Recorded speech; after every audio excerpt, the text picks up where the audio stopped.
What is up, everybody? This is Dominic D'Angelo, and it is RVDTV.com, and I am here with a very special guest making the hot tag for us today, this week, because Rob is a busy, he's a dad now, so we will talk about that in a second, but welcome Bill Apter, the legendary Bill Apter, to the show. Bill.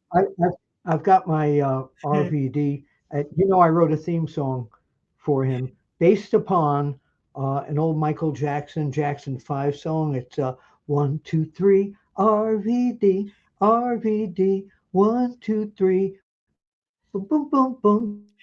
Perfect. Boom. You notice he likes it? Yes, I love it. What a perfect way to start the I show. Thought we lost each other already. We've got a windstorm here. Oh yeah, we're dealing with a lot of wind issues. Windstorm here in Philadelphia. Yeah. Yeah, we got it here in Pittsburgh too. It's real nasty out here, so we've been having a lot of weather. A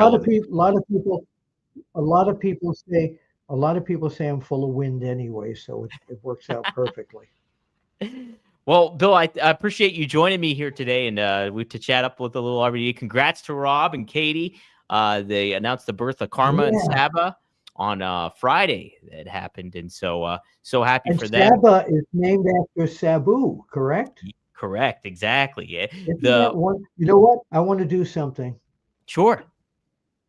Yes.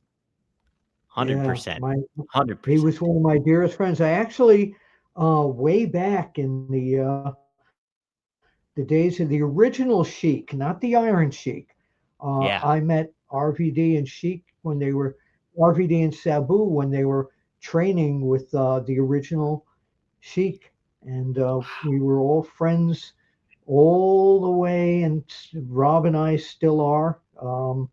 He still calls me by my wrestling name, Wonderful Willie. And I miss Sabu very, very, very much. Sabu was just one of my closest buddies. We absolutely loved each other. Sabu was such a great person. It's like he's so guarded when you first meet him, but once he gets to know you and he opens up to you, and he's a loving, caring person. He was very much so. Mm-hmm. Yeah. When people started to learn back in the days when I was with the magazines, when we write stories about him and we needed a quote, we would put he spoke through an interpreter. Right. Because yeah. He allegedly didn't speak English, even though I knew he did.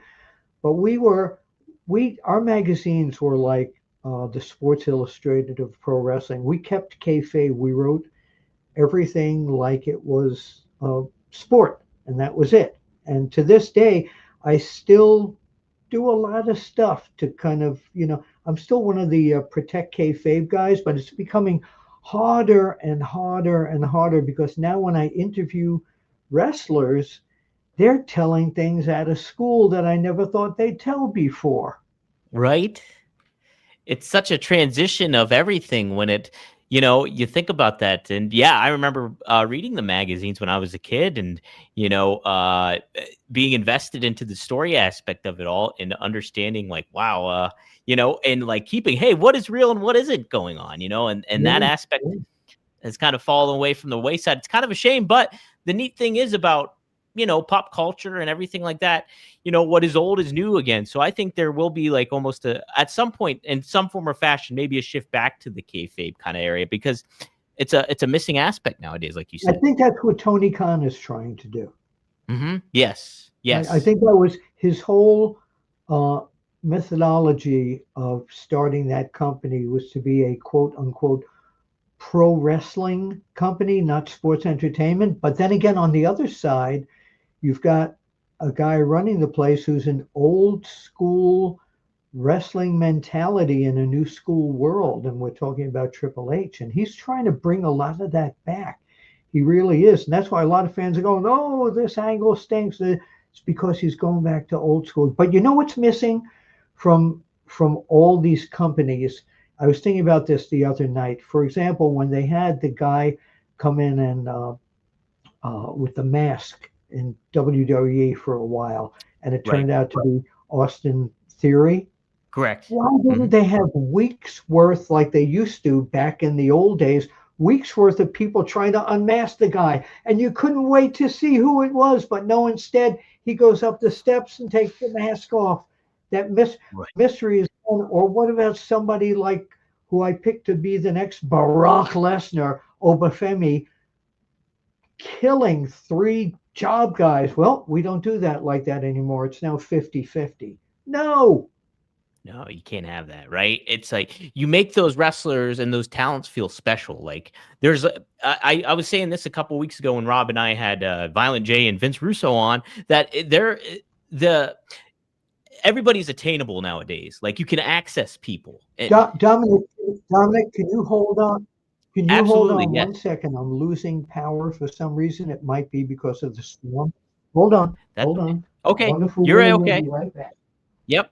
As Bill gets technical difficulties solved, Don't let go me away. promote RVD420.com. Go to Greek Glass. Check it out.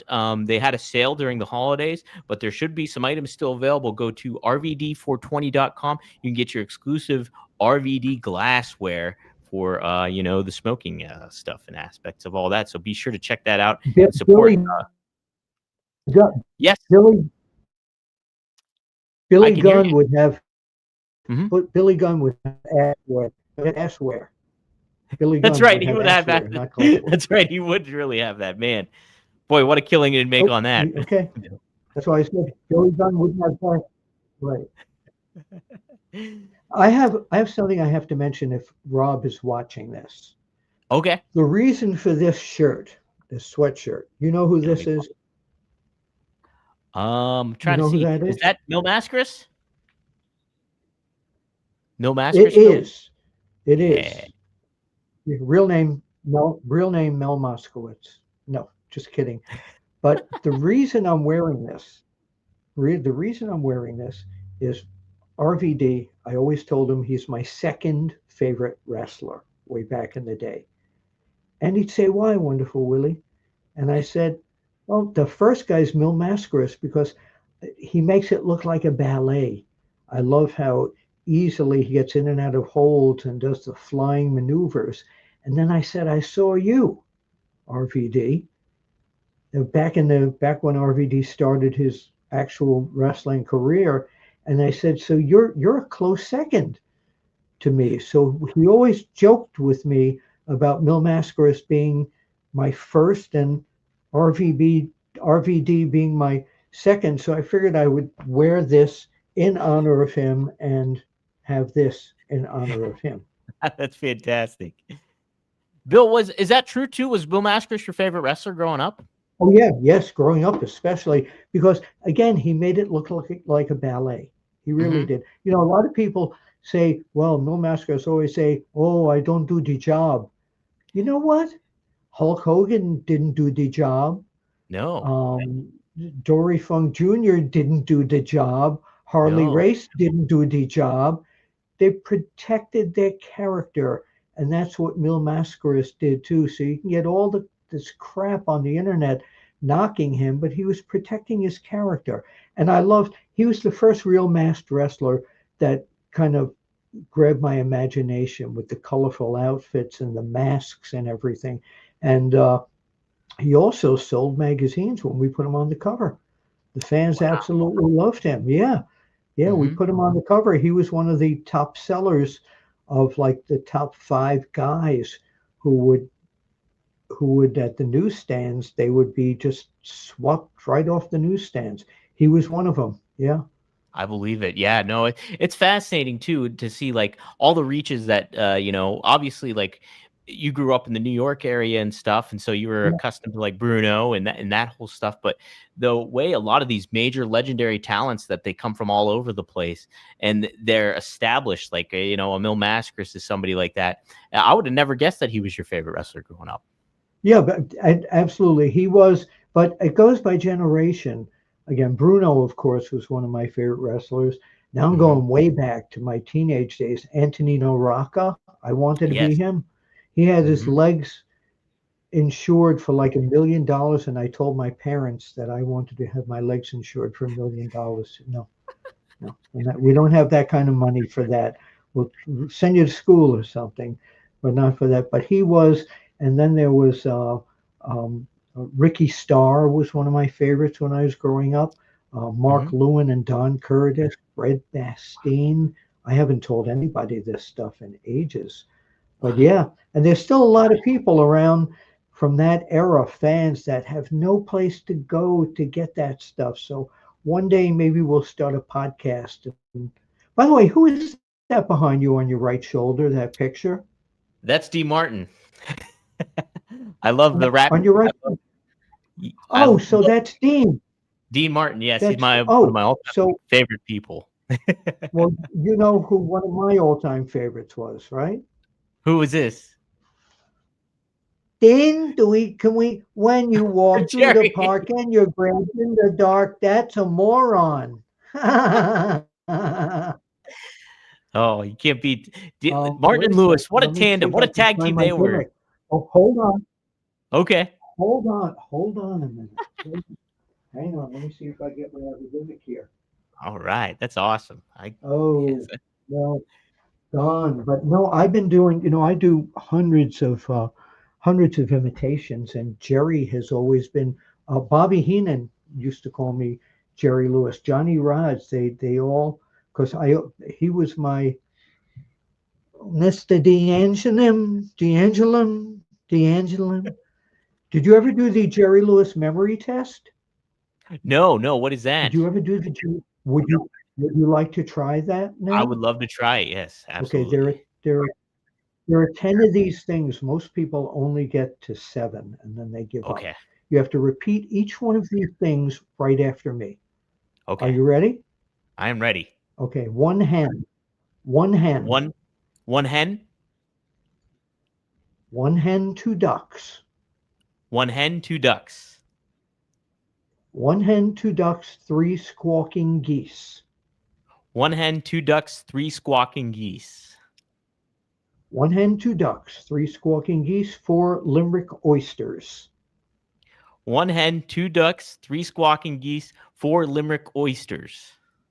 You're doing great. One hen, remember there are 10 of these. One hen, two ducks, three squawking geese, four. You notice I'm doing the serious Jerry Lewis right now. One Yes. hen, two ducks, three squawking geese, four limerick oysters, five corpulent porpoises. One hen, two ducks, three squawking geese, four Limerick oysters, and two corpulent. Oh No, no. five Five corpulent, five five corpulent corpulent porpoises. corpulent porpoises. Hold on one sec. Okay. Uh I'm going over it anyway. Oh, I got to give you the full. Actually, Miss Purdy, I was okay. Actually, the word was actually. All right, we'll start it again. One hen, two One. ducks, three squawking geese, four limerick oysters, five corpulent porpoises, six pairs of Don Alverso's tweezers.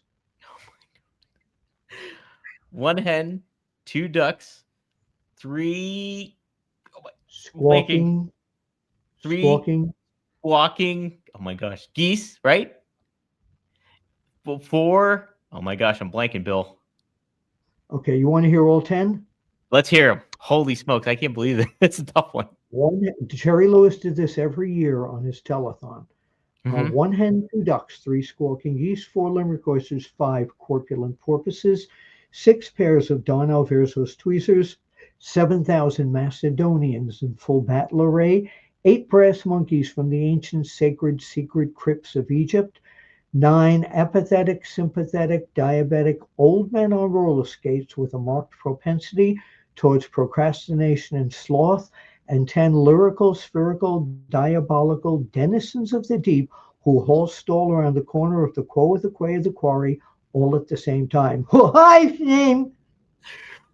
Oh, that's unbelievable, Bill. Man, what a monologue. My daughter, when she was 10 years old, was able to do it all in one breath. Wow. That's But unbelievable.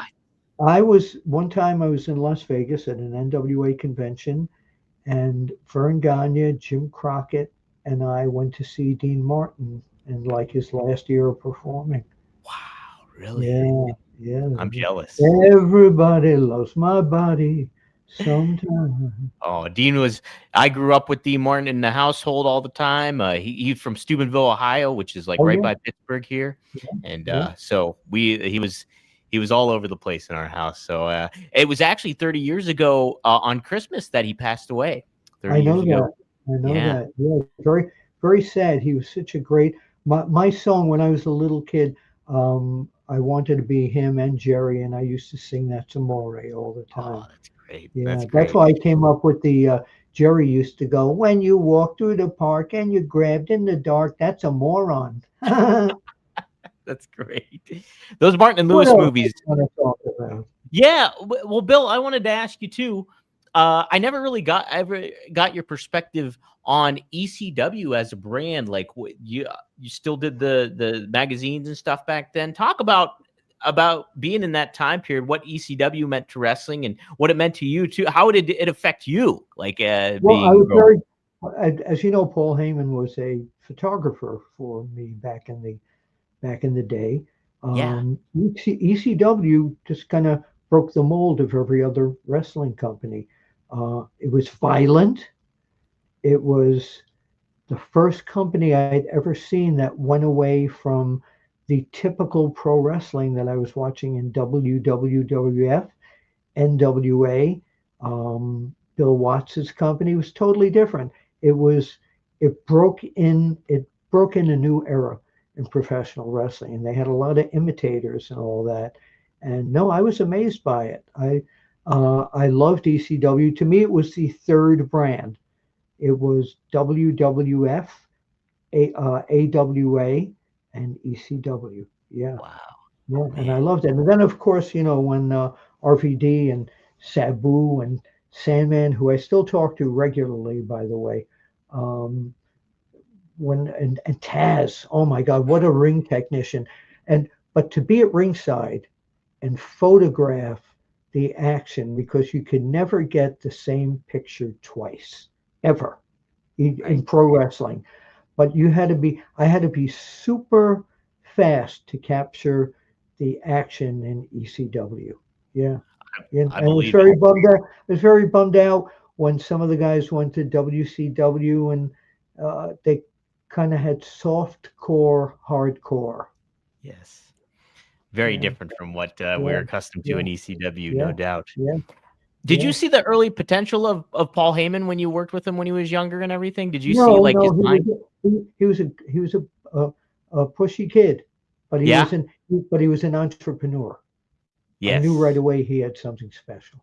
Man, Absolutely. man. I was with him, during the Studio 54 days. I was with him when he'd elbow me around the ring trying to get the picture that he needed. Yeah. He's always been special. And look where he got. Look where I he got know. through all of this and even the bad times with the McMahons, he's still risen to the top and there's no one better. When you talk about someone who should be in every pro wrestling hall of fame, he's one of them. You hear constantly too what people that have worked with him, even modern talent today, obviously with WWE and stuff, but like from ECW and everything like that, just a mind to like be that quick onto everything. It was last week Rob was talking too about like how Al He's a Snow is so mentor. He mentors people.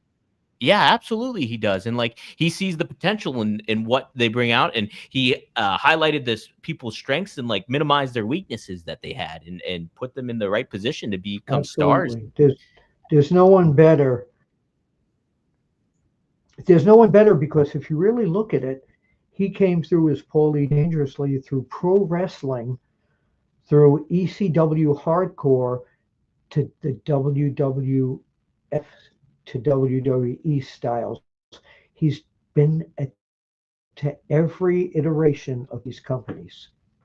Yes, and that's, like, unprecedented too, and, like, from where he was willing to go, like, I know he got a little bit of work in Florida too first as a manager, like, down in Florida with the NWA and stuff, and, so that was a big thing for him, but Yeah, he's just been all over. It's a remarkable what a remarkable career and a name in pro wrestling that will certainly go down, in history for everything. Uh, hey, Bill, we'll close it out with this since I know you oh, gotta cover Raw absolutely. tonight too. Absolutely. Yeah. Absolutely. Definitely. somebody, one of our users here Oh, in I the live lost chat. your audio. Oh, can you There hear we me all right? Am I back? Can you hear me, Bill? Yes, yeah, yeah, yep, Okay. yes, Somebody asked if you have any yeah, Sandman stories since you brought up Sandman. yes, I can hear you fine. Okay, great. Do you have any Sandman stories? Oh, yeah. When I yes, yeah, when I was in England, I was on a, tour bus with Mick Foley, Sandman, and about 12 other wrestlers. And Sandman had had a few beers after the show, and Mick was sitting in the front seat of the bus, and Sandman was sitting in the middle of it, and Sandman just started very characteristically using the F bomb on Mick and taking Mick's, you think you're a big effing star. You think, and Mick's just saying, hey, please calm down. We all thought there was going to be a fight on that bus. And finally, Mick said, listen, he doesn't want to feed into this. So Mick left the tour bus and we proceeded on to the hotel. But you could feel the tension there. Scott Norton, who's one of the scariest guys that ever, he was even going like, what the hell are these guys doing? Yeah, it's pretty scary. Wow. How about that, man? Yeah, Sandman's such a yeah. character. He is such a One of character. my favorite Sandman story. We both Mhm, live in Pennsylvania, and I was at a diner one night, and I heard these two older women mhm. talking about that a wrestler is moving into their neighborhood, and I couldn't resist. I said, "Oh," I said, I'm in the wrestling business. Who is it?" And she says, "James Follington." She said, "Is he a nice guy?" Is he? Oh yes, he says. Oh my God, that poor woman, what she probably had to go through when they moved in. Man, imagine Sandman being your neighbor, picking up the newspaper in the morning. Yeah, yeah, yeah. But I'm very close with him, and he and I we see each other at a lot of the conventions. And in February, along with a lot of other people, we're both booked for the Love of Wrestling in Manchester, UK, and we will Yeah, both be at that convention. And I'm looking forward to seeing. Everybody in the business calls him Hack, and I'm looking forward to seeing him again. I know. Yeah, everybody calls him Hack. That'll be great. Yeah, Are you going to be in Vegas for WrestleMania this year? Do you think? not sure yet, Dom. Hmm. I'm booked. I do have a booking that later that week, so I'm not sure if I'm going to make it. If so, I will see him there. As you know, Sportskeeda is no longer my home at this Hmm. point. So if another outlet wants to hire me to cover that for them, I will gladly be out there. I will be in Pittsburgh on the week after that for the yearly Bruno Sammartino tribute. Yes. Yeah, I will be there. I'm booked for there, and also T-Mart Promotions has me booked for their yearly wrestling convention in Charlotte, North Carolina. So a lot of good stuff going on. Yeah, Absolutely. And what a fantastic show that Bruno Memorial is. That's put on by Sam Adonis and yeah, that's where I saw you last year. that's Yeah, exactly it. yeah. Yes. So hopefully I'll see you there this year too. Absolutely, absolutely. It's such a fun event, and I'm glad it's like going to become an annual thing because Bruno deserves it like that in this Pittsburgh You know area. what? I do a great. I do a great Bruno imitation. You do You got do to it. you got to ask me, Bruno. Why do you hate so and so? Okay, Bruno, why do you hate Ivan Koloff? Hate is a very strong word. I don't hate this Ivan Koloff guy, but I hold a lot of animosity toward him. I used to let he'd always say that. He That's was one of my tremendous. closest friends in the whole world. Bruno was the Miss him best. I got to meet very, him very. only once, but it was a oh man, he was His cat. He used to when he broadcast with McMahon. He'd always go, "Well, doggone you, Vince." So I always said, "You know where Bruno went to university? Where I went to doggone you, doggone you, doggone you." doggone you. I Well, got great, Bill. I've got to run. I've got to run. Yes. Is there anything you want But to I plug love. real quick before you go? Well, yeah, just follow me at Apter One Wrestling on Hmm. uh, on Twitter, And all my interviews and all my stuff for the past few months, I've a great interview up with Bully Ray. I have a great one up with Mark Henry. Just go to the YouTube channel, the number one wrestling, one wrestling video on YouTube, or Okay. just go to Bill Apter at One Wrestling on YouTube, and that's where all my current videos are housed. Well, I'll be sure to share a link to that in the YouTube description on this Well, I episode. certainly hope so. It's been Absolutely. a Right. pleasure to do this with you. And if you need me to jump in again, this is co-hosting. This is like Jerry Lewis used to take over for Johnny Carson. You're Right. Ed Yeah. McMahon, right? Absolutely. 100%. What? Eddie baby. Eddie baby. Oh, yeah. No, all the wrestlers know me as Jerry Lewis. Johnny Rods, especially. Anytime somebody mentions me to Johnny Rods, he goes, "Oh, Jerry." One time I was in a movie theater with a friend sitting behind he and his wife, and he didn't know I was sitting behind him. I had a whole tub of popcorn, and I dumped it on his head in the middle of the movie, and he gets up, "You son of a, oh, Jerry!"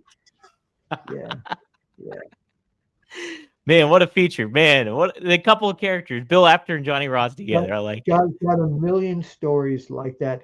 RVD, want to send you and Katie my love, and to you two and the twins, and that's fabulous news. I'm so glad to hear that. And as Dino would say, the clock on the wall now says we got to go. So remember, everybody loves somebody sometime. Yes. Amen to that. Keep those letters and cards coming in, ladies and gents. We'll see you next time here on That's it. Bill. Yep, I appreciate it. All right. Thank you very much for letting me do this. Absolutely, Bill. My pleasure. My pleasure. Thanks for joining me today, too. All right. We'll see you guys next time here on One of a Kind with RVD. Hey, and thank you, Bill Apter. All right.